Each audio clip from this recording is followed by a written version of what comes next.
नमस्कार साथियों, स्वागत है आपका अपने चैनल नितेश पांडे में। नमस्कार साथियों, मैं अभिषेक आपका स्वागत करता हूं आपके अपने चैनल नितेश पांडे में।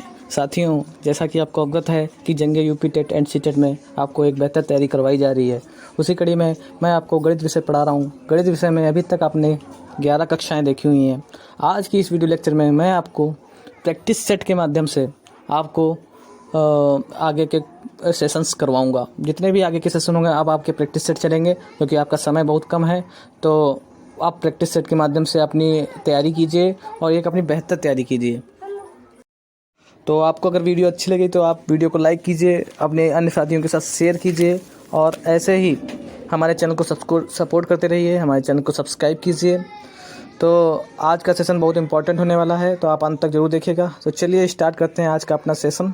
साथियों, आज के इस सेशन में मैं आपको प्रैक्टिस सेट हल करवाने जा रहा हूँ, जिसमें मैं ये आपका अरिहंत पब्लिकेशन का प्रैक्टिस सेट हल करवाऊँगा। इसमें 15 प्रैक्टिस सेट हैं। ये 15 प्रैक्टिस सेट अगर आपने हल कर लिए तो 30 में 30 नंबर आने की प्रॉपर तैयारी आपकी हो जाएगी।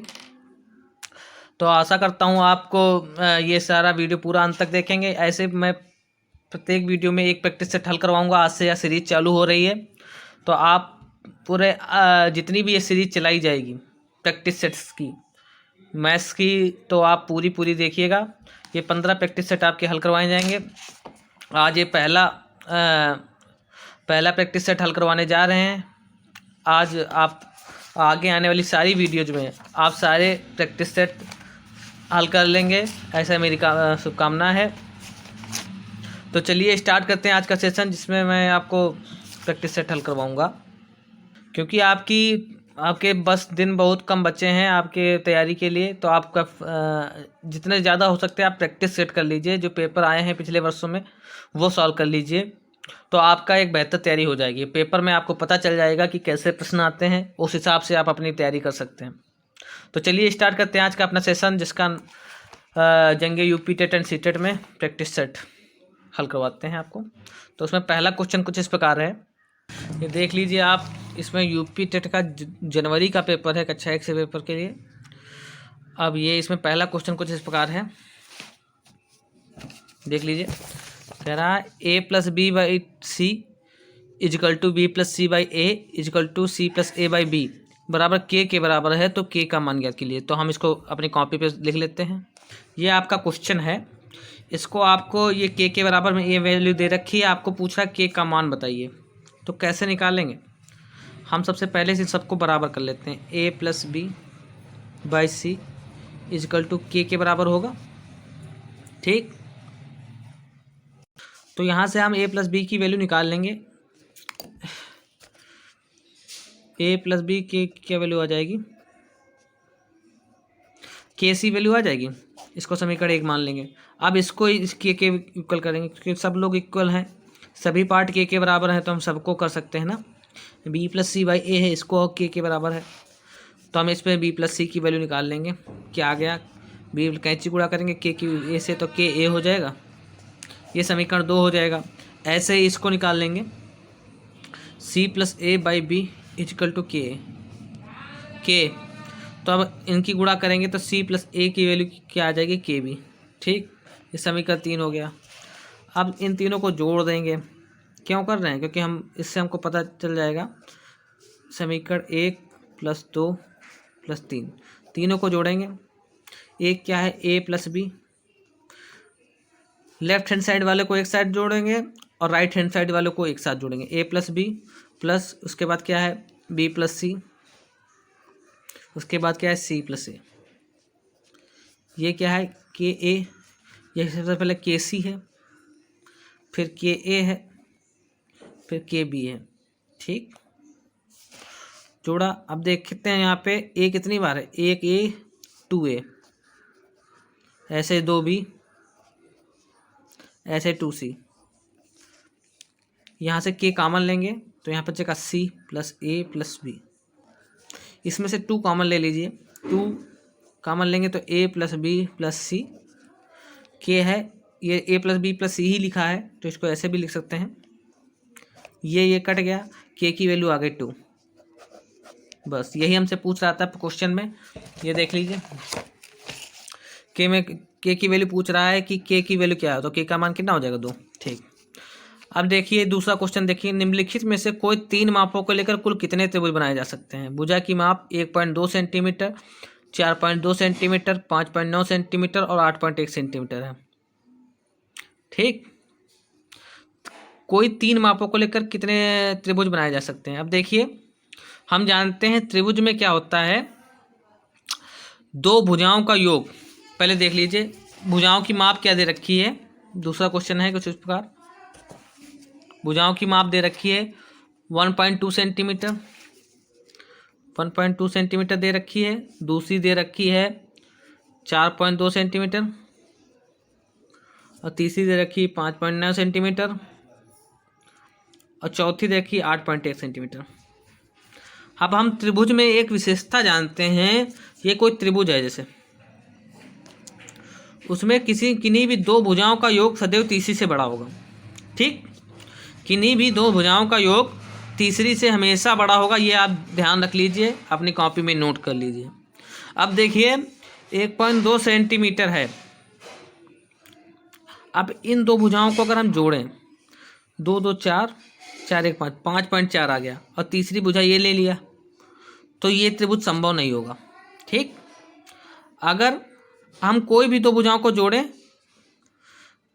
वो इनसे बड़ा होना चाहिए, तो इनको जोड़ते हैं तब भी नहीं आएगा, इससे बड़ी नहीं, तीसरी भुजा इसको रख ली तो मतलब अब बड़ा आ ही नहीं रहा। इससे केवल एक त्रिभुज संभव है कि अगर हम दो भुजाओं को लें तो वो तीसरी से बड़ा होगा। जैसे 4.2 और 1.2 इनको जोड़िए, 1.2 2 2 4 4 1 5.4 होगा और तीसरी भुजा ये 8. तो इससे केवल एक ही त्रिभुज संभव है कि अगर हम दो भुजाओं को लें और तीसरी से बड़ा होगा। तो आपको ये समझ में आ गया, इससे कितने से त्रिभुज संभव हैं, एक ही त्रिभुज संभव है। ये डॉलर हटा दीजिए, पता नहीं क्यों लिख गया, केवल एक त्रिभुज संभव है। ठीक है, अगला प्रश्न देखते हैं। एक भिन्न का हर अंश के 2 गुने से 1 अधिक है, अंश में 2 जोड़ने और हर में 3 घटाने पर संख्या 1 प्राप्त होती है, मूल भिन्न ज्ञात कीजिए। एक भिन्न का हर अंश के 2 गुने से 1 अधिक है, अंश में 2 जोड़ने और हर में 3 घटाने पर संख्या 1 प्राप्त होती है, तो मूल भिन्न ज्ञात कीजिए। तो आइए देखते हैं इसको, बहुत ही आसान प्रश्न है। तीसरा देखते हैं, तो हम मान लेते हैं भाई भिन्न मान लेते हैं, माना भिन्न क्या है x/y, क्या है x/y भिन्न मान लेते हैं। ठीक, अब क्या कह रहा है भाई, कह रहा है एक भिन्न का हर अंश के 2 गुने से अधिक है। ठीक, तो प्रश्नानुसार अंश हर जो है यानी y, प्रश्नानुसार y कह रहा हर जो है अंश के 2 गुने से यानी अंश का 2 गुना हो गया से 1 अधिक है यानी 2x + 1। हर जो है अंश के 2 गुने से 1 अधिक है, ये प्रश्न में बोल रहा है, तो समीकरण 1 हो गया। ठीक, अब क्या कर रहा है, ये समीकरण 1 हो गया। दूसरा चीज बोल रहा है अंश में 2 जोड़ने और हर में 3 घटाने पर 1 प्राप्त होता है। ये भाई भिन्न थी, इसमें हमने 2 जोड़ा और हर में 3 घटा दें तो हमको क्या प्राप्त होता है 1। ठीक, ये बोल रहा है। अब बोल रहा है भिन्न ज्ञात कीजिए। मूल भिन्न हमने x/y बानी थी, यही हमको निकालना है। इसको सॉल्व कर लेते हैं। x + 2, y की जगह भाई ये वैल्यू डाल देते हैं 2x + 1 - 3 = 1 ही है, यानी x + 1 2x, 3 में से 1 गया 2, चिन्ह भाई बड़े वाले का लगता है -2 = 1। कैंची गुणा कर दीजिए यानी x + 1 = 2x - 2। x उधर ले जाइए, इधर ले जाइए, 1 + 2 2x और ये उधर जाएगा -x, यानी 3 = x। x की वैल्यू क्या आ गई 3। ठीक, और y बराबर भाई 2x + 1 था, y बराबर 2x + 1 था, यानी 2 × 3 + 1 यानी 2 3 6 7। तो भिन्न हमारी क्या आ गई, भिन्न हमारी आती है x/y। माना था हमने x की वैल्यू 3 है, y की वैल्यू 7 है, तो भिन्न हमारी 3/7। इसमें देख लेते हैं भाई 3/7 कहीं है, देख लीजिए यहाँ पे x + 2 दिखा था, हमने यहाँ पे x + 1 लिख दिया है, यही गड़बड़ हो जाती है पेपर में, ध्यान दीजिएगा। यहाँ पे x + 2 हो जाएगा, ये 2 हो जाएगा, तो ये उधर जाएगा तो 2 + 2 यानी 4 हो जाएगा। कितना 4, x की वैल्यू 4 आ जाएगी। अब 4 आ जाएगी तो x की जगह 4 डालेंगे, तो चक्कू 8 + 1 9, तो ये 9 हो जाएगा। तो भिन्न हमने x/y माना है, x की वैल्यू 4 है, y की वैल्यू 9 है, तो बिन हमारी क्या आ जाएगी 4/9। तो पेपर में ये क्वेश्चन आ जाएगा 4/9 आंसर। ठीक, अगला प्रश्न देख लेते हैं। सरल करना है भाई, ये कुछ क्वेश्चन है, इसको आपको सरल करना है। बोर्ड मास पे आधारित प्रश्न है, इसको आपको सॉल्व करना है। बहुत ही आसान प्रश्न, देख लेते हैं भाई कैसे होगा। तो इसमें सबसे पहले वी बोर्ड मास यानी वेनिकुलम, इसको पहले सॉल्व करते हैं जिस पे बार लगा होता है।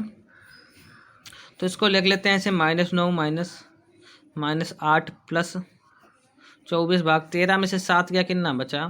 13 में से 7 गया तो 6 बचा, 24 भाग 6 यानी -9 -8 प्लस 6 चौक 24, 4 आ जाएगा।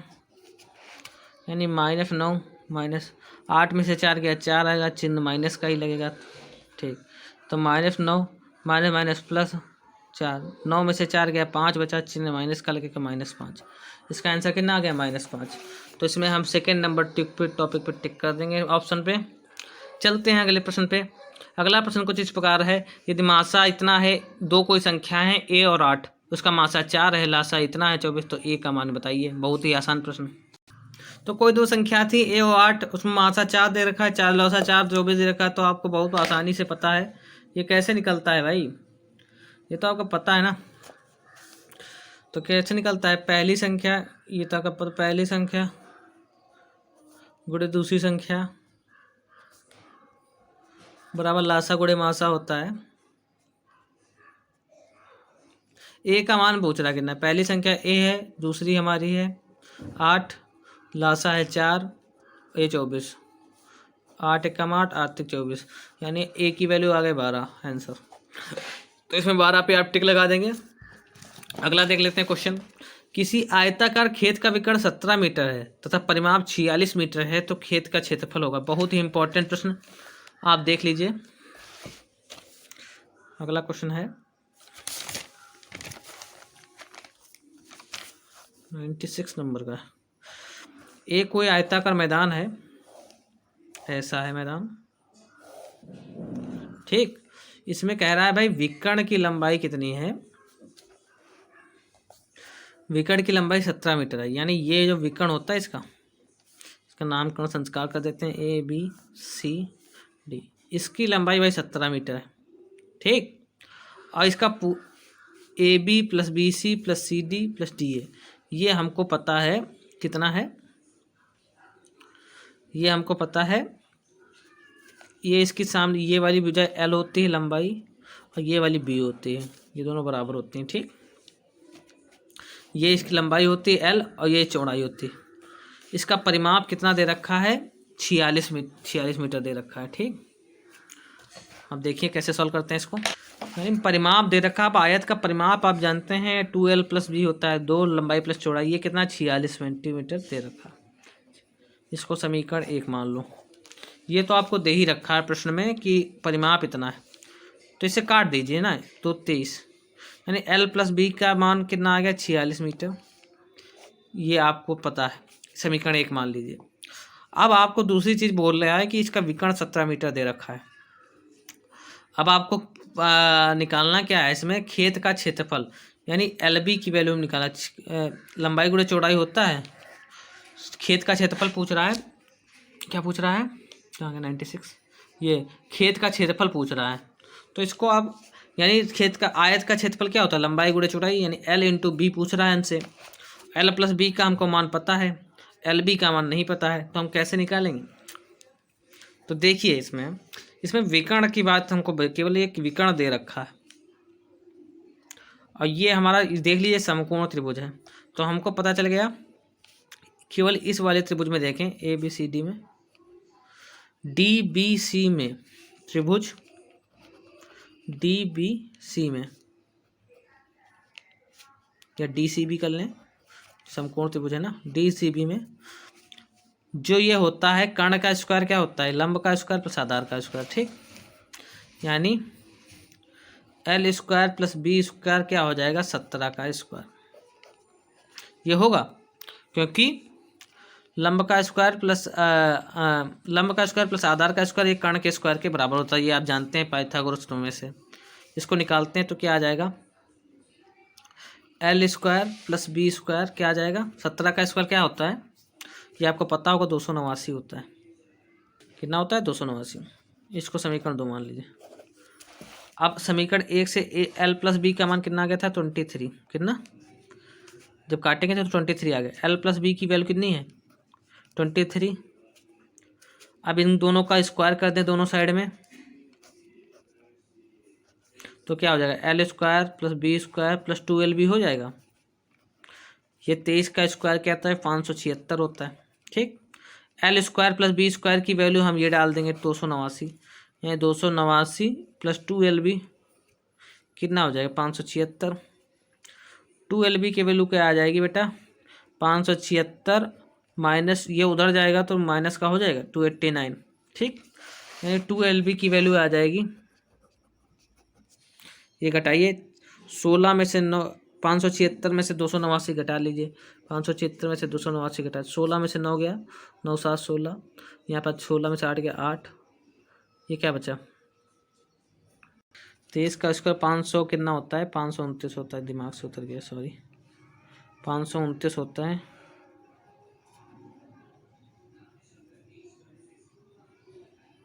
तो 529 कर देंगे यहाँ पर, 529 में से 289 घटाएंगे, 529 में से 289 घटाएं, कितना बचेगा 9 में से 9 का 0, 12 में से 8 का 4, 4 में से 2 का 2, 240 बचेगा। कितना 240। ठीक, यानी 2 से काटते हैं, अब 2 1 2 2 4 2, यानी LB के मान कितना आ गया 120। कितना 120 मान आ गया। और यही हमसे पूछ रहा था, लंबाई गुणे चौड़ाई होता है क्षेत्रफल, लंबाई गुणे चौड़ाई 120 आ गया। तो आंसर क्या आ जाएगा इसका, आंसर आ जाएगा भाई 120। बस यही, खेत का क्षेत्रफल कितना हो जाएगा 120। चलते हैं अगले प्रश्न पे। अब कह रहा है अगला क्वेश्चन 2 की पावर -1 की पावर -1 के सरलीकरण से प्राप्त संख्या होगी। तो ये क्या हो गई देखते हैं, इसको सॉल्व करते हैं। अब देखिए इसका क्या है, 2 की पावर -1 है, तो जब ये माइनस होती है तो अपॉन में चले जाता है, तो 1/2 की पावर 1 हो जाएगा इस वाले मान का। जब माइनस में पावर होते थे वो अपॉन के नीचे आ जाता है, 1/2 की पावर 1, ये -1। ठीक, अब इसको फिर -1 पावर है तो यानी 1/1/2 ये हो जाएगा। तो क्या आ जाएगा, अब ये तीसरी जो ये आ गया है, अब इसको गुणे में करेंगे तो 1 गुणे, जब ये ऊपर जाएगा तो पलट जाएगा 2/1 यानी 2 आ जाएगा। तो 2 एक ऐसी है, 2 इसमें 2 आंसर आया, कितना आया 2। 2 क्या है एक अभाज्य संख्या, क्योंकि 2 एक समअभाज्य संख्या होती है तो ये भी सही है। सम संख्या है समअभाज्य होता है तो ये भी सही है। 2 का गुणक भी है 2, विषम संख्या नहीं है, तो इसका आंसर क्या हो जाएगा 1 2 और 3। ठीक, क्या हो जाएगा 1 2 और 3। ठीक, अगला प्रश्न देखिए, निम्नलिखित में से कौन सा कथन सही है, एक भाज्य संख्या विषम हो सकती है। एक भाज्य संख्या विषम हो सकती है, तो ये बिल्कुल सही है। कैसे, जैसे 9 ले लीजिए, 9 है तो ये भाज्य है ना किसी से तो कट ही जाती है, 3 1 3 3 3 9 कट जाती है, यानी भाज्य है, ये भाज्य है, ये विषम भी है, 9 क्या है विषम भी है। तो ये यही पहले वाला हमको पता चल गया कि एक भाज्य संख्या विषम हो सकती है। ठीक, और कोई देखने की जरूरत नहीं। अगला प्रश्न देख लेते हैं, एक बहुभुज के अंतः कोण एवं बाह्य कोणों का अंतर 60 है, तो बहुभुज में भुजाओं की संख्या ज्ञात कीजिए। अब ये देखिए बहुत इंपॉर्टेंट प्रश्न है, एक बहुभुज के अंतः एवं बाह्य कोणों का अंतर 60 है, अंतः एवं बाह्य कोण को अंतर 60 है। ठीक, तो बहुभुज में भुजाओं की संख्या कितनी होगी। पहला बोल रहा है अंतः एवं बाह्य कोणों का अंतर 60 है, बहुभुज बोल रहा है तो मतलब भुजाओं की संख्या 4 से तो ज़्यादा ही होगी। 4 से ज़्यादा करेंगे तो 360 को 4 से भाग करें, 4 9 36, यानी 90 से कुछ कम ही होगा अंतः कोण इसका है। तो बहुभुज बोल रहा है तो अंदर वाला कोण 60 का है, अंतः एवं बाह्य कोण, अंतः कोण कितना है मान लीजिए 60 है क्योंकि 90 से कम ही होगा, और बाह्य कोण है 120, कितना है 120। तो 60 है, 60 अंतः कोण 60 हो, क्योंकि अंतर इन दोनों का कितना है 60 है, तो अगर अंतःकोण 60 है तो बाह्य कोण 120 होगा, क्योंकि अब ये देख लीजिए तो ये होगा षटभुज होगा, क्योंकि 6 भुजाएं होंगी इसमें। कैसे देखते हैं, मान लीजिए ये सबको 60-60 के रख लीजिए, ये भी 60, ये भी 60, ये भी 60, ये भी 60, ये भी 60, ये भी 60, तो कितना हुआ 6, 1 2 3 4 5 6 6 7 360 हो गया। अब देखिए ये अंतःकोण हो गया, इसका अगर हम सरल रेखा खींचें तो ये कितना हो जाएगा 120 अंश हो जाएगा। अंत एवं बाह्य कोणों का मान कितना है, अंतर कितना है 60 अंश है, तो ये 60 अंश है तभी होगा जब इन तो सबका योग कितना हो 360, तो इन सारे कोणों का योग 360 होने के लिए ये षटभुज होना चाहिए। कितना, तो भुजाएं कितनी हो जाएंगी 6, भुजाएं कितनी हो जाएंगी 6, ये आप ध्यान रखिए। तो ये भी होगा प्रश्न। अगला देखते हैं, एक सरल रेखा पर स्थित बिंदुओं की संख्या होती है। भाई ये तो असंख्य होती है, तो आपको पता है सरल रेखा है, और सरल रेखा कोई अंत नहीं होता है, ये चलती रहती है, इसमें एरो लगा होता है। तो बहुत सारे बिंदु होंगे, कितने बिंदु गिनेंगे आप, बहुत सारे असंख्य बिंदु हो सकते हैं। कितने बिंदु हो सकते हैं, असंख्य। तो यहाँ पे आप पता चल गया ये भी असंख्य होते हैं। एक त्रिभुजाकार प्रिज्म में कितने शीर्ष होते हैं, ये आप ध्यान रखिए 6 शीर्ष होते हैं। प्रिज्म आपने देखा नहीं है, अगर आप देखते तो अच्छे से समझा देते। कितने हैं 100, 101 क्वेश्चन नंबर है। प्रिज्म कुछ इस प्रकार होता है, ऐसे ऐसे होता है, इसके जस्ट 3D डायमेंशन है, आप देख लीजिएगा गूगल पे सर्च करके कैसा होता है। 3 से ये हो गया, 2 से एक ऐसे होता है, एक बीच में ऐसे होता है, मतलब कि जब इसको 3D होता है ना, तो एक यहाँ पे आप मान लीजिए तो ABCDEF ये 3 साइड होते हैं। कितने 6 शीर्ष होते हैं, कितने 6। आप देख लेते हैं भाई, ये 110 रुपये 10 के 6 की दर से केले खरीद कर 6 रुपये में 4 की दर से बेचने पर कितने प्रतिशत की हानि होगी। आइए देखते हैं। 10 रुपये में 6 केले, 10 रुपये में भाई 6 केले मिलता है, या तो उल्टा लिखिए 6 केले मिलते हैं 10 रुपये में। कितने में, 10 रुपये में। तो एक केला कितने में मिलेगा, 10/6 रुपये में। ठीक, ऐसे ये बेच दिया है, एक केला बेचा है इसने, 6 केला बेचता है 10 रुपये की 6 की दर से खरीद कर, यानी खरीदा है 6 रुपये में, 6 केले खरीदे हैं 10 रुपये में, तो एक केला खरीदेगा 10/6 रुपये में। तो नहीं ये मूल्य क्या हो गया खरीदा है, इसका मतलब ये CP हो गया, कॉस्ट प्राइस। और बेचा कितना है, 4 केले बेचे हैं 6 रुपये में, यानी एक केला बेचेगा 6/4 रुपये में। तो ये हमारा SP हो गया, यानी सेलिंग प्राइस। ये CP हो गया, ये SP हो गया। अब पूछ रहा है भाई, हमने दोनों का एक केले पे ही निकाल लिया, जिसमें क्योंकि एक केला समान मूल्य पे निकाल लिया, अब हम निकाल लेंगे जो भी निकालना है। प्रतिशत हानि पूछ रहा है, तो हानि प्रतिशत क्या होगा, हानि प्रतिशत होता है, ये आपको पता होगा, सेलिंग प्राइस से ये कटा दें, SP - CP अपॉन में CP गुणे 100, ये होता है। SP कितना है 6/4, CP क्या है 10/6, यानी 10/6 गुणे 100। ठीक, अब कर लेते हैं इनका भाई। 4 छंग 24, इसका लासा ऊपर वाले का आएगा, 4 छंग 24 36, 6 चौक 24, 4 दाम 40 अपॉन 10/6। CP - SP होता है, क्या होता है CP - SP, क्योंकि हानि है ना, तो चलो उससे कोई मतलब नहीं, माइनस आ जाएगा, कोई दिक्कत नहीं। 10/6 गुणे 100। ठीक, तो 6 कम 6, 6 चौक 24, इससे ये काटते हैं, ये कट, तो ये आएगा -4/4 गुणे 10, ये कट जाएगी, यानी -10, यानी हानि प्रतिशत क्या हो गए, हानि प्रतिशत क्या हो जाएगा 10% की, कितनी 10% की हानि हो जाएगी। तो आपका ये प्रश्न, ये तीसरा नंबर का ऑप्शन सही हो जाएगा। अब ये पूछा है निम्नलिखित में कौन कौन से विकल्प सही हैं। अब देखिए 1 ग्राम जो होता है 10 की पावर -3 kg होता है, ये तो आपको जो पहला और दूसरा 10 की पावर माइनस 3 को अपॉन में लिखें तो 1/, हो जाएगा। तो पहला दूसरा सही हो जाएगा इसमें। अगला प्रश्न देखते हैं। 0.01 को प्रतिशत के रूप में लिखिए।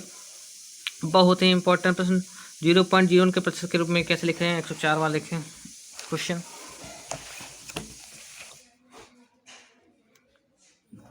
0.01 का होल स्क्वायर, इसको हमको प्रतिशत के रूप में लिखना है।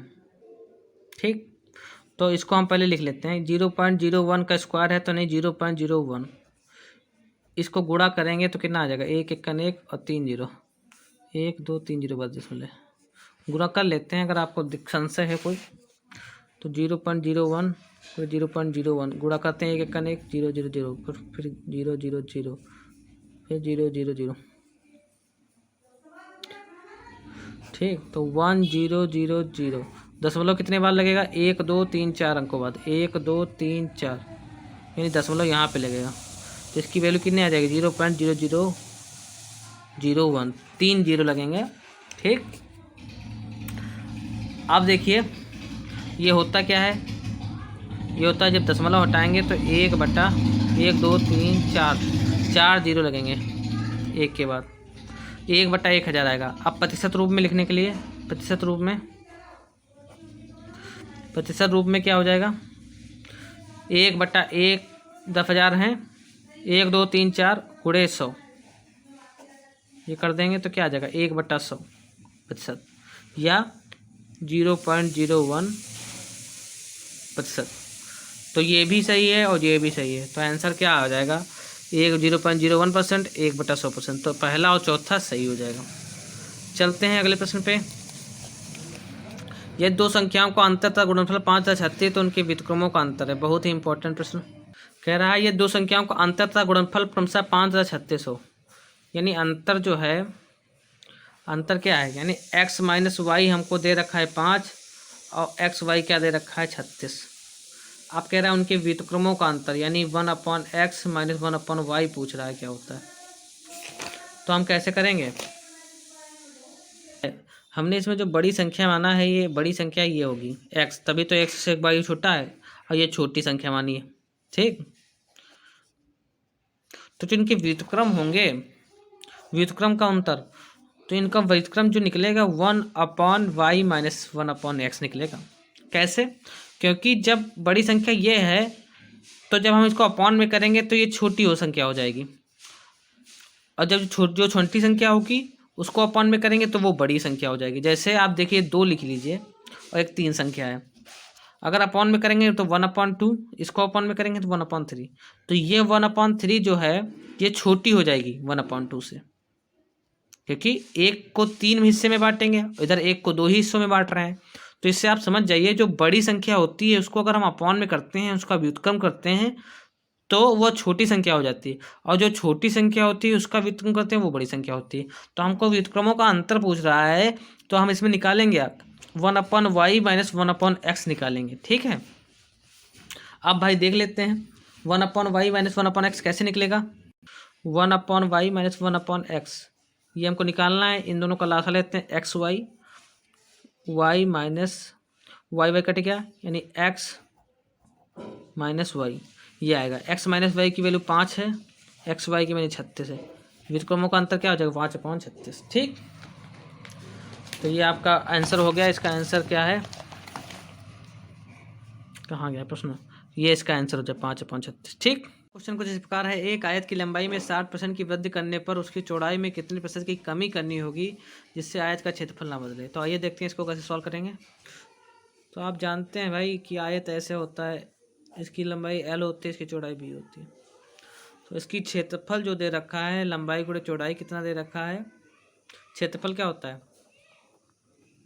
क्षेत्रफल होता है L इंटू बी, लंबाई गुणे चौड़ाई। ठीक, अब क्या कर रहा है? लंबाई में 60% की वृद्धि करने पर चौड़ाई में कितने प्रतिशत की कमी करनी होगी। तो मान लें x% की कमी करनी होगी, माना x% की कमी करनी होगी,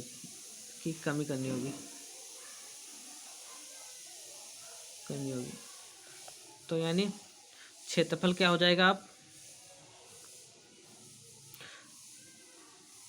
एल गुणे 60% की क्षेत्र जो लंबाई में है 60% की वृद्धि, यानी 160/100 हो जाएगा। जब 60% की वृद्धि किया तो 160 हो जाएगा। 160 गुणे बटा 100 इंटू एल इंटू बी होता है ना क्षेत्रफल। बी में क्या किया है, x% की कमी, यानी जितना 100 में से ये कम होता है, ये कमी हमने कर दी 100 - x/100, तो ये क्षेत्रफल हो जाएगा। ठीक, अब हम क्या करेंगे, ये क्षेत्रफल ये है और ये क्षेत्रफल है, दोनों बराबर होंगे ना, यानी एल बी बराबर एल गुणे 160/100, ये भी क्षेत्रफल के बराबर एल बी है और ये भी क्षेत्रफल इसके बराबर है, तो दोनों को बराबर कर दिया, क्योंकि प्रश्न में बोल रहा है क्योंकि जिससे आयत का क्षेत्रफल ना बदले, मतलब क्षेत्रफल में कोई बदलाव नहीं आया है, तो ये दोनों बराबर होंगे जब हम x% की कमी कर रहे हैं तब। गुणे बी गुणे 100 - x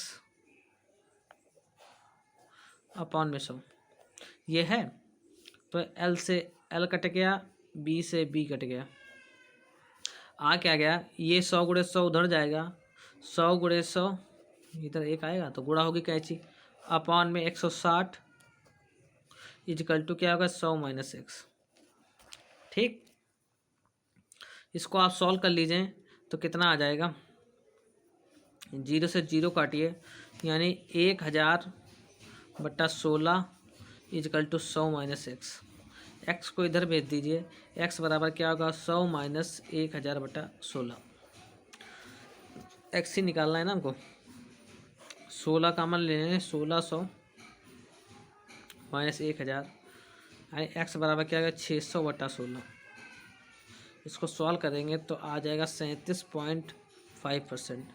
तो कितनी कमी होगी, 37.5% की कमी होगी, तो इसका आंसर आ गया आपका 37.5%। ये आपका सही हो गया क्वेश्चन। अगला प्रश्न देखते हैं, एक घन का आयतन संख्यात्मक रूप में उसकी भुजाओं की लंबाई के योग के बराबर है। घन का संपूर्ण पृष्ठीय क्षेत्रफल वर्ग इकाई में है। अब जानते हैं घन कुछ इस प्रकार होता है, सारी भुजाएं बराबर होती हैं, घन है आप समझ लीजिए, ये घन आप नहीं है, घन है 30। तो माना घन की भुजा क्या है, कि भुजा बराबर ए है। ठीक, अब प्रश्न में क्या बोल रहा है, संख्यात्मक घन का आयतन, तो घन का आयतन आपको पता है क्या होता है, घन का आयतन बराबर ए क्यूब होता है, और चीज़ क्या बताइए, उसकी भुजाओं की लंबाई के योग के बराबर है। जितनी भुजाओं की लंबाई यानी घन का परिमाप, जितनी भी भुजाएं हैं उनके योग के बराबर है। तो यानी घन का परिमाप क्या होता है, घन का परिमाप जो होता है 12 भुजाएं होती है ना घन में, एक घन में 12 भुजाएं होती हैं, तो 12a हो जाएगा। कितना हो जाएगा, 12a होगा उनकी घन की भुजाओं का माप। ठीक, यानी प्रश्नानुसार क्या बोल रहा है, कह रहा है घन का आयतन संख्यात्मक रूप में उसकी भुजाओं के लंबाई के योग के बराबर है, यानी a क्यूब जो है ये बराबर है 12a। ठीक, अब आपसे पूछ क्या रहा है, पूछ रहा है घन का संपूर्ण पृष्ठीय क्षेत्रफल। संपूर्ण पृष्ठीय क्षेत्रफल क्या होता है, संपूर्ण घन, ये आप याद कर लीजिए, संपूर्ण पृष्ठीय क्षेत्रफल क्या होता है घन का, ये होता है 6a²। कितना होता है, 6a² होता है, ये आप याद कर लीजिए। इससे काटेंगे यानी a² की वैल्यू 12 आ गई। ठीक, और घन का संपूर्ण पृष्ठ 6a² होता है, 6 गुणे 12, 12 छंग 72 आंसर हो जाएगा। ठीक, 12 छंग 72 इसका आंसर हो जाएगा। तो आज का आंसर आ गया 72, ये इसका आंसर हो जाएगा। ठीक, अगला देखते हैं, 2018 में अमित का वेतन 12,16 इकाई 1,26,500 है। वर्ष 2016 में इसका वेतन प्रतिवर्ष 10% व 15% बढ़कर 2018 के वेतन तक पहुंच गया। वर्ष 2016 में उसका वेतन हुआ। इस तरह के प्रश्न करने के लिए आप क्या करते हैं, 108वां प्रश्न देख लीजिए। कह रहा है इसका वर्ष 2018 में इतना वेतन था, 2016 से बढ़ रहा है, तो हम मान लें वर्ष 2000 माना अमित का वेतन, अमित का 2016 में वेतन x मान लेते हैं। ठीक है, अब कह रहा है उसके बाद क्या होता है, 2016 के बाद पहले 10% बढ़ा, फिर 15% बढ़ा, 2016 के बाद 2017 में 10% बढ़ा, फिर 2016 में 10% बढ़ा, फिर 2017 में 15% बढ़ा, ऐसे ही 2018 तक पहुंचा। तो वर्ष 2016 में उसका वेतन कितना था, तो हमने वर्ष 2016 का ही वेतन मान लिया एक्स है। तो आप कैसे निकलेंगे, पहले वर्ष में 10% की बात, तो एक्स गुणे 110/100। दूसरे दूसरे दूसरे साल 115% की बात, तो 115/100। ये इतना करके कितने के बराबर हो गया, वर्ष 2018 के वेतन के बराबर होगा 1,26,500। इसको सॉल्व कर लें, आंसर आ जाएगा। 0 से 0 काटें, काट दिया भाई। अब क्या करेंगे, 11 से काटते हैं इसको, 11 एकम 11, 1 बचा, 11 एकम 11, 5 बचा, 11 पचे 55, 2 0 लगा दो, ठीक। 115 एकम 115, 115 एकम यानी 100 आ गया। तो आंसर क्या आ गया, एक्स बराबर 3 0 ये और 2 0 ये, तो एक्स बराबर आ गया 1 2 3 4 5, ये आंसर हो जाएगा। कितना होगा, 1,00,000 हो जाएगा वेतन इसका 2018 में। कितना है, 3 2 5, यही आंसर हो गया, ठीक। दो संख्याओं का मात्रा समस्या लघुत्तम समाप्त 432, यदि एक संख्या 48 है तो दूसरी संख्या क्या थी, ये आपके लिए है, हमने एक प्रश्न बता चुके हैं। पहली संख्या गुणे दूसरी संख्या बराबर लासा गुणे मासा से आप कर लीजिएगा। इसका आंसर आपको बता दें कितना आएगा, 109 का जो है डी, 109 का डी, ये आप कर लीजिए, 54 आ जाएगा। किसी महीने का तीसरा शुक्रवार 16वीं तारीख को पड़ता है तो उसी महीने का चौथा मंगलवार, बहुत ही इंपॉर्टेंट कैलेंडर से प्रश्न आ गया। 109, 110वां देखिए, कह रहा है तीसरा शुक्रवार, यानी तीसरा शुक्रवार भाई पड़ रहा है 16 तारीख को, ठीक। तो उसी महीने का चौथा मंगलवार पूछ रहा है, चौथा मंगलवार। भाई तीसरा शुक्रवार 14 को पड़ रहा है, यानी पहला शुक्रवार क्या हो जाएगा, हम पहला शुक्रवार पहले निकाल लें। तीसरा शुक्रवार 16 है, तो 16 में से तीसरा है तो पहला निकालना है, तो इसमें से 14 घटा दें, 2 हफ्ते घटा दें तो पहला निकल आएगा। तो यानी 2 तारीख को भाई 16 में से 14 गया, 2 तारीख को हमको पहला शुक्रवार बचेगा, मिलेगा, ठीक। तो हमको पहला मंगलवार कैसे मिलेगा, पहला मंगलवार क्या होगा, शुक्रवार शनिवार रविवार सोमवार मंगल, 4 जोड़ेंगे तो 2 + 4 यानी 4, 2 और +4 यानी 6 तारीख को हमको पहला मंगलवार पड़ेगा। अब पूरा चौथा मंगलवार क्या हो जाएगा, तो पहला हमको पता है तो 3 जोड़ देंगे, 3 हफ्ते जोड़ेंगे, 7 × 21, 6 + 21 यानी 27 तारीख को भाई हमको पहला चौथा मंगलवार मिलेगा, ठीक। 27 तारीख को चौथा मंगलवार मिलेगा। चलते हैं, देखते हैं कौन सा सही है। ऑप्शन नंबर इसमें कहाँ पे थे, ये 27 तारीख को 110 नंबर। अब एक पाइथागोरस त्रिक बताइए जिसकी सबसे छोटी संख्या 8 है। तो आपको ये पता है, ये 8 15 17 होगा, ये याद कर लीजिए, क्योंकि याद क्या करना है, इसमें जो होते हैं दो संख्याओं का योग, 8 का स्क्वायर 15 का स्क्वायर 17 के स्क्वायर के बराबर है। पाइथागोरस का नियम सॉल्व कर रहे हैं तो ये होगा 8 15 17, ये आप ध्यान करिए। जेड का मान ज्ञात कीजिए यदि संख्या 4 1 7 जेड, ये सब आपको विभाज्यता के नियम में बताया हमने, बहुत जेड का मान ज्ञात करना है। जैसे 112 नंबर देखिए क्या है, 4 1 7 जेड 8, ये 9 से विभाज्य है। तो अगर इन सब का योग भी 9 से विभाज्य है उसे निकालना, यानी 4 1 5 7 5 12 8 20 प्लस जेड जो है 20, जेड का मान ऐसा क्या रखें जो 9 से विभाज्य हो जाए, तो जेड अगर हम 7 रखें वही कटेगा, 20 + 7 यानी 27 जो है 9 से कट जाता है, 9 × 9 = 27, तो जेड की वैल्यू क्या हो जाएगी 7। ये हम बता चुके हैं आपको, विभाज्यता वाली क्लास देखिए आपको समझ में आ जाएगा।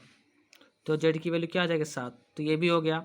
अगला देखते हैं, यह 2 1 6 0 की पावर 2 की पावर ए 3 की पावर बी 5 की पावर सी तथा 3 की पावर ए 2 की पावर -बी 5 की पावर -सी निकालना है। इसमें क्वेश्चन में क्या करें, 2160 के हम पहले गुणनखंड करते हैं।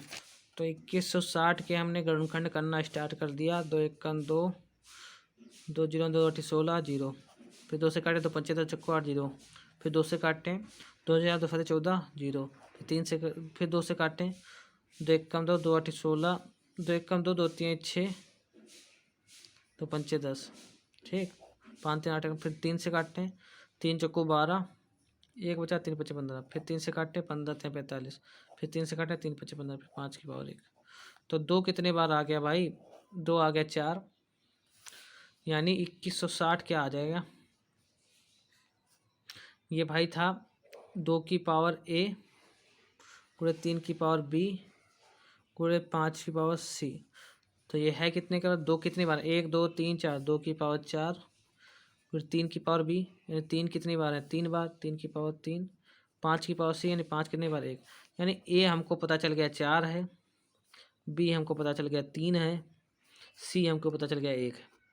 अब प्रश्न में क्या पूछ रहा है? 3 की पावर a गुणे 2 की पावर माइनस b गुणे 5 की पावर माइनस c का मान बात करता है। यानी 3 की पावर a गुणे 5 की पावर गुणे 2 की पावर माइनस b गुणे 5 की पावर माइनस c हमको पूछ रहा है। यानी 3 की पावर a यानी 3 की पावर 4 गुणे 2 की पावर माइनस b यानी 2 की पावर माइनस 3, 5 की पावर माइनस 1, ये हमसे पूछ रहा है। 3 की पावर 4, 3 3 9 3 27 3 81 होता है। 2 की पावर 3 है, यानी 2 की पावर 3 गुणे 2 की 5 की पावर 1, ये नीचे आ जाएगा। यानी 81/2 दूनी 4 दूनी 8 गुणे 5, 81/40। इसका आंसर हो जाएगा 81/40। ये पहला ऑप्शन सही हो जाएगा, ठीक। अगला प्रश्न देखते हैं। पांच चित्र में द्वारा गैस का मान ज्ञात कीजिए। अब देखिए 3 का घन क्या होता है? 27 होता है। 4 का घन 64। इसी प्रकार 1 का घन क्या होगा? x किसका घन होगा? 1 का, तो इसमें 1 हो जाएगा। किसी बंटन का बहुलक ज्ञात किया जा सकता है से अधिक संचयी बारंबारता वक्र द्वारा, से कम संचयी बारंबारता वक्र द्वारा, आयत चित्र द्वारा, आवर्त बहुभुज द्वारा। तो इसका आंसर क्या होगा? इसका आंसर होगा आयत चित्र द्वारा भाई किसी बंटन का हम बहुलक ज्ञात कर सकते हैं। अगला प्रश्न देखिए, बस 4 ही क्वेश्चन, 1 2 3 4 5 प्रश्न बचे हैं। आपका प्रैक्टिस सेट पूरा समाप्त हो जाएगा। एक कमरे की लंबाई में 10% घटाई गई तथा चौड़ाई 20% बढ़ाई गई, जबकि ऊंचाई 5% बढ़ाई गई। इस प्रकार कमरे के आयतन में कितने प्रतिशत का परिवर्तन हुआ? देखते हैं भाई इसको कैसे होता है। तो हम मान लेते हैं भाई कमरे की लंबाई, माना कमरे की लंबाई बराबर L है, चौड़ाई जो है B है और ऊंचाई बराबर H है। तो क्षेत्र आयतन क्या हो जाएगा? कमरे का आयतन क्या हो जाएगा? LBH हो जाएगा।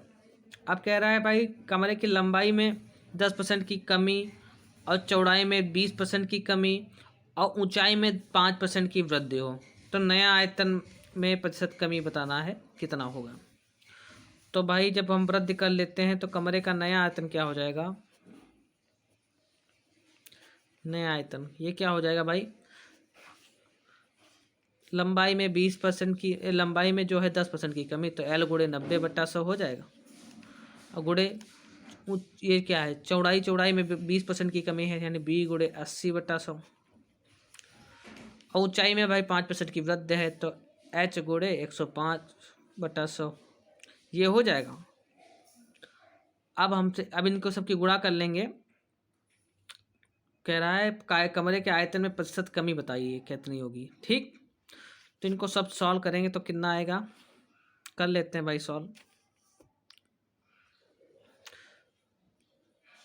जब आप गुणा करेंगे तो इसका मान आ जाएगा 7560/1 2 3 4 LBH, ये आपका मान आ जाएगा। तो कमरे के आयतन में प्रतिशत कमी क्या हो जाएगी? कमरे के आयतन में प्रतिशत कमी ये कितना आ जाएगा भाई? पहले वाले से घटा दें और LBH माइनस 7560, ये दूसरी वृद्धि के बाद आया है, LBH अपॉन 10,000 ये आया है, अपॉन में LBH और गुणे में 100 कर लेंगे।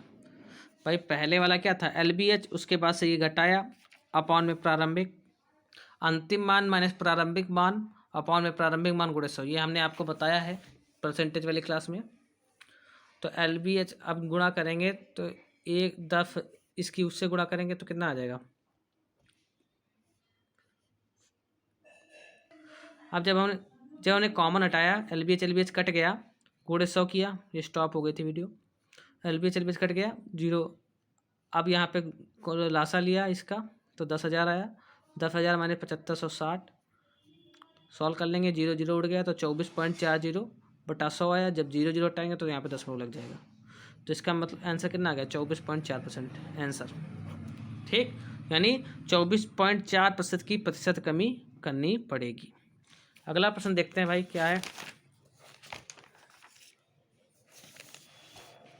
अगला प्रश्न कुछ है, एक कमरे की 15 मीटर 17 सेंटीमीटर लंबे और 9 मीटर 2 सेंटीमीटर चौड़े फर्श पर लगाई जा सकने वाली वर्गाकार टाइलों की न्यूनतम संख्या। अब भाई टाइल बड़े से बड़े लगाएंगे तो यानी इनका मासा निकालना पड़ेगा। 15 मीटर 17 सेंटीमीटर यानी लंबाई कितनी हो गई भाई, लंबाई कर लेते हैं कितना 170 नंबर।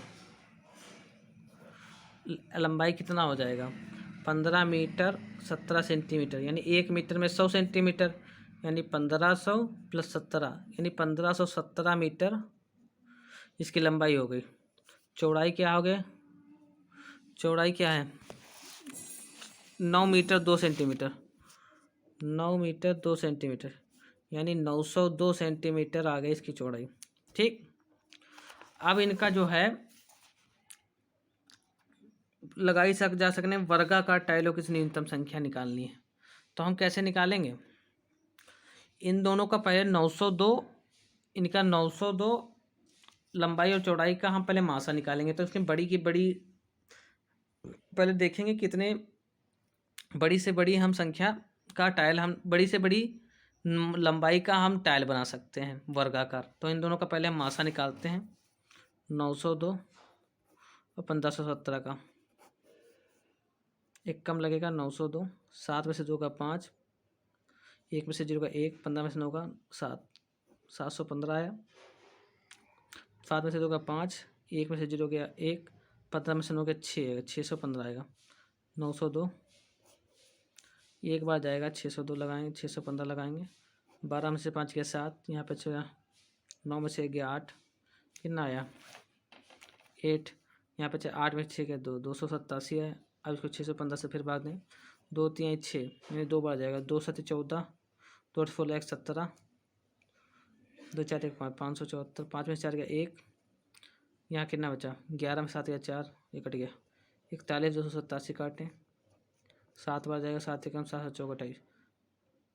तो मासा क्या हो गया, मासा जो है 41 यानी बड़ी से बड़ी भुजा कितनी होगी 41 सेंटीमीटर की होगी। बड़ी से बड़ी भुजा, बड़ी से बड़ी भुजा कितनी होगी 41 सेंटीमीटर का एक टाइल होगा। वर्गाकार टाइल है तो भाई वर्गाकार टाइल जो होता है ऐसा होता है, इसकी भुजा कितनी होगी 41 सेंटीमीटर का। हमको बड़ी से बड़ी भुजा पता चल गई। अब हमको पूछा है टाइलों की संख्या पूछा है, तो टाइलों की संख्या क्या होगा,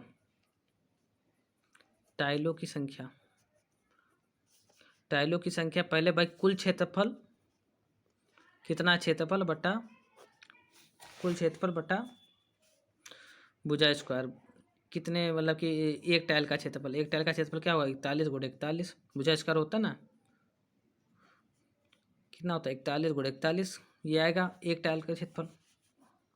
कुल क्षेत्रफल कितना है 1517 गुणे 902 भुजा स्क्वायर यानी 41 गुणे 41। ठीक, तो इसको आप जब गुणा करेंगे तो इसका आंसर आपको आएगा 117 का सी, 814 टाइल आएंगे। कितना 814 टाइल हमको आज पता प्राप्त हो जाएंगे। ये आप सॉल्व कर लेंगे। ठीक, अगला देखते हैं गुणनफल। तो इकाई का अंक बहुत आसान हमने पढ़ाया है, 118 इकाई अंक पूरे क्लास आप देखिए सब समझ में आएगा। कह रहा है 2153 की पावर 167 में इकाई का अंक बताइए क्या होगा। इकाई का अंक पूरा मैंने डिटेल से पढ़ाया है, तो आप उन वीडियो को ज़रूर देखिए जो मैं पढ़ा चुका हूँ।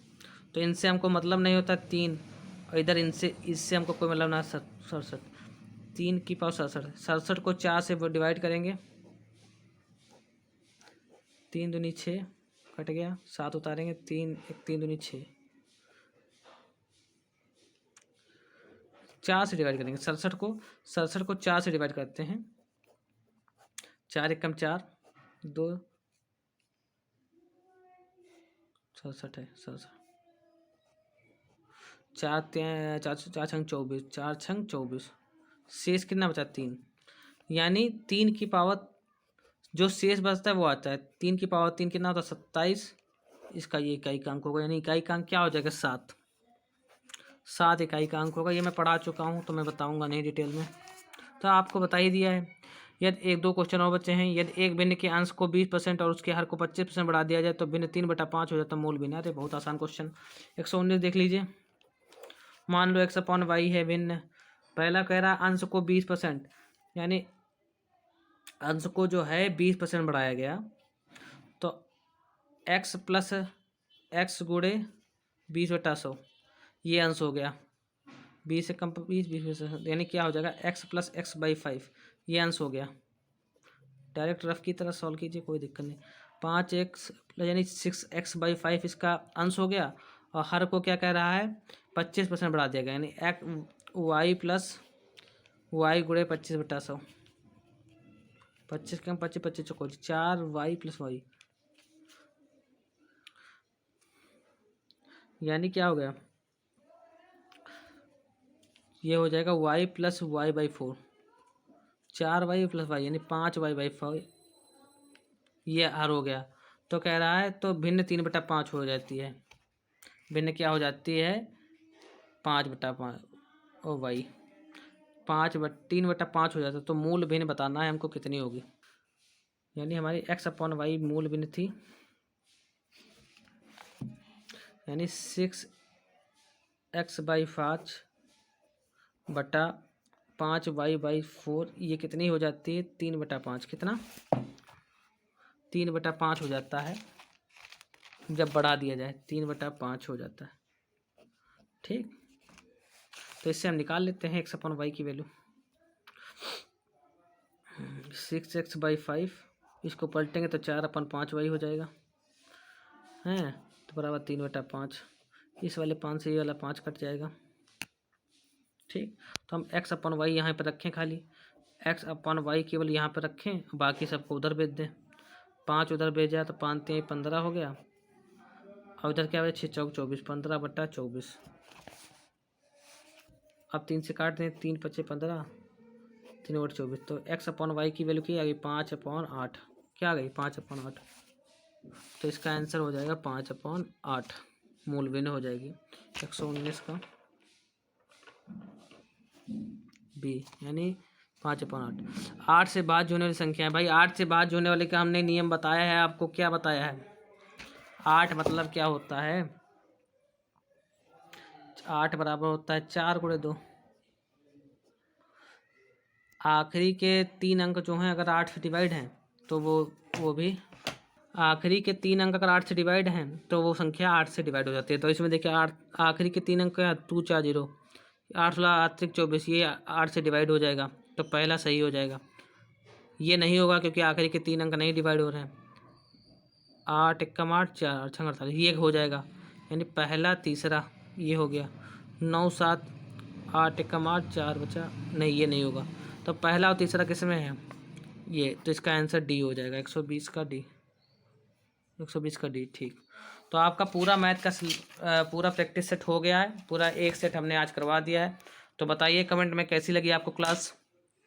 अच्छी लगी तो प्लीज़ एक लाइक करिए, अपने अन्य मित्रों के साथ शेयर कीजिए क्लास को, और हमारे चैनल को सब्सक्राइब कीजिए नए हों तो। आप ऐसे ही आपकी एक बेहतर तैयारी करवाई जा रही है। पूरा प्रैक्टिस सेट आपको हल करा दिया गया है। ऐसे ही एक रोज़ प्रैक्टिस सेट आएगा तो आप करके आप पेपर तक अच्छी अपनी तैयारी कर सकते हैं। तो आशा करता हूँ आपको वीडियो पसंद आई है, लाइक कर दीजिए वीडियो। तो चलिए मिलते हैं अगली क्लास में, तब तक के लिए नमस्कार, ख्याल रखिए अपना।